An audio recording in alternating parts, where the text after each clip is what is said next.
Assalamualaikum warahmatullahi wabarakatuh. Nama saya Aklauna Nadine Permana dari kelas 12 AKL 3 nomor absen 1. Jadi di sini saya akan menjelaskan bab 1 subbab A jenis utang jangka panjang. Yang pertama ada pengertian utang jangka panjang. Jadi utang jangka panjang adalah utang yang diharapkan akan dibayar dalam jangka waktu lebih dari 1 tahun atau lebih dari 1 siklus operasi normal perusahaan dan dengan menggunakan aset tidak lancar yang ada atau dengan menimbulkan kewajiban jangka panjang lainnya atau dengan mengalihkan menjadi modal saham. Kemudian ada jenis utang jangka panjang. Yang A atau yang pertama, utang wesel jangka panjang. Utang wesel dikenal dengan nama bank draft atau bankers draft, yaitu surat berharga yang berisi perintah tak bersyarat dari bank penerbit draft kepada pihak lainnya atau tertarik untuk membayar sejumlah uang kepada seseorang atau orang yang ditunjuknya pada waktu yang telah ditentukan. Bank draft merupakan cek, tetapi sumber dana pembayarannya berasal dari rekening bank penerbit.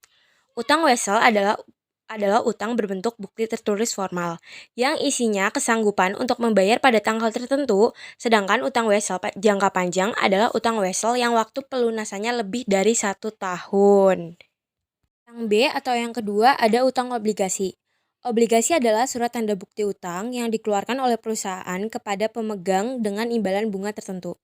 Utang obligasi adalah utang jangka panjang secara tertulis dalam kontrak surat obligasi yang dilakukan oleh pihak berutang atau penerbit obligasi yang wajib membayar utangnya beserta bunga dan pihak pemegang obligasi beserta bunga yang pada umumnya tanpa menjaminkan suatu aktiva. Obligasi yang dijamin dengan aset tertentu disebut obligasi terjamin atau secure bonds, sedangkan obligasi yang tidak dijamin dengan aset tertentu disebut obligasi tak terjamin atau debenture bonds. C atau yang ketiga ada hutang hipotek. Utang hipotek atau mortgage payable adalah pinjaman yang harus dijamin dengan aset tetap tidak bergerak. Di dalam perjanjian utang hipotek, aset tetap yang dijadikan jaminan jika peminjam tidak melunasi pinjaman pada waktunya, maka pemberi pinjaman dapat menjual jaminan untuk diperhitungkan dengan pinjaman yang bersangkutan.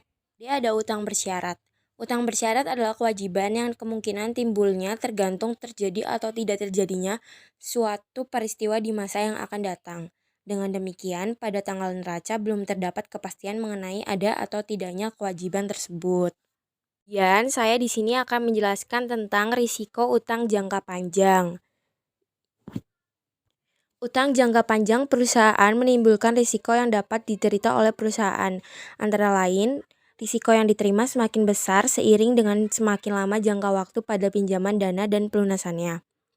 Kemudian ada jumlah sumber dana pinjaman yang sangat terbatas. Yang ketiga ada utang merupakan beban yang menjadi tanggung jawab perusahaan.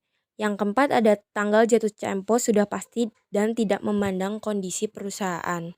Dan yang terakhir ada nilai saham yang dimiliki perusahaan dapat berpengaruh oleh besarnya jumlah utang jangka panjang. Tadi ada 3 poin yang sudah saya jelaskan mengenai subbab A jenis utang jangka panjang. Kurang lebihnya mohon maaf. Wassalamualaikum warahmatullahi wabarakatuh. Terima kasih sudah didengarkan.